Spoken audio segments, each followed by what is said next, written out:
Jibadde miranga nakwazirana eri abafamile y'omugenzi Erimiya Jakira ku kyalo Gwaffe Central Eseta mu Goma Division Municipal y'e Mukono abantu abatanategeerekeka bwe bazze mu kiro ne batandika okusimula amalaalo ku kijja ky'omugenzi oyo nga kigambibwa nti yali musawo wa Ssekabaka Daudi Chwa yaziikibwa ku kijja kino mu mwaka gwa 1923.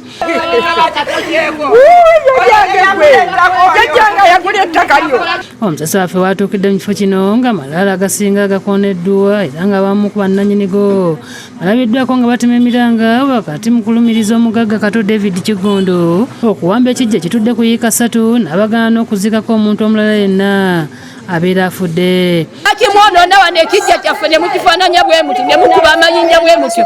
Lwaki mukuba amayinja bwe mutyo ne mukuba amakati mutandise koonagano ga seminti?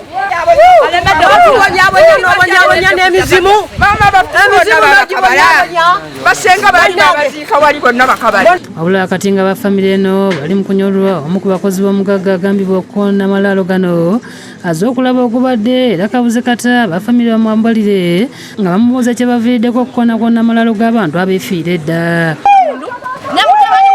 Kodi yamugamba ave ku ttaka ly'abakadde lino yakozesa maanyi ge.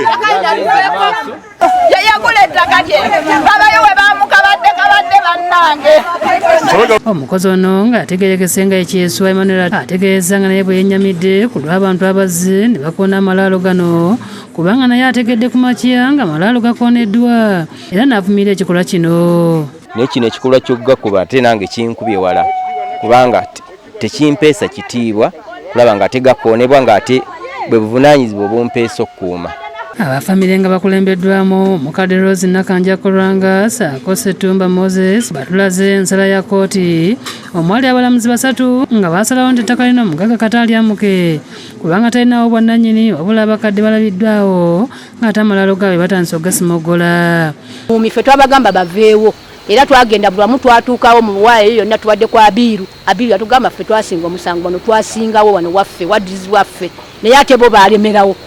Ne tugenda mu Court of Appeal omusango gufubamu abalamuzi 3 Oweekitiibwa Nakachwa, Oweekitiibwa Sekaana n'Oweekitiibwa Kaziro. Ne basala omusango bagamba Kigundu wabba ettaka ly'abakyala bano liveeko nga 17 Desemba. Bano balaajanidde Saaminsa Robina Nabbanja okubataasa ayingire mu nsonga zino. Tubeera ku TV ne tulaba abayamba abantu ku mataka gaabwe ne basinga. Naffe tubakoowoola bonna bajje batuyambe batuwe obukuumi ku kijja ky'abajjajja baffe. Ntebe w'ekyalo Gwaffe Central nga ya Abbas Mukwaya ategeeza nti kituufu famire eno yennyini kijja kino era nga bamu ku bafu abaziikibwa wano yabaziikanako emyaka nga 8 emabega era n'ategeeza nti kkooti yasalawo nti ettaka lino liddizibwe abakadde. Kakati gano amalaalo agatuliraanye gano ye mukadde Namukasa yoyina muziikanako mu 2011 nga baziika wano nenyongera okumanya famire eno kyova olaba omugagga bwe yali abba nagana okumuwagira nengamba ettaka lino ly'abafamire bano nange nampaabira nga chairman w'ekyalo nganya okulagana naye era tubadde mu kkooti. Omugagga Kato David Kigondo agambibwa okubeera emabega okusimula amalaalo gano naye ku lukomo lwa ssimu ategeeza nti buli kimu kyonna kiri mu kkooti nti era alina obwannannyini ku kifo kino era ng'ayogedde ne ku by'okukoona amalaalo gano n'ategeeza nti ne banaakola batya amawulire si ge gajja okubayamba. Tebijja kugwera mu bukidde, tebijja kuleetera basamize kubateekawo singo bigenda kugwa biri mu kkooti oba tufunawo tutya oba twafunawo tutya biri mu kkooti. Wabula abafamire eno mu kiseera kino baddukidde ku poliisi e Mukono okulaba ng'ebataasa.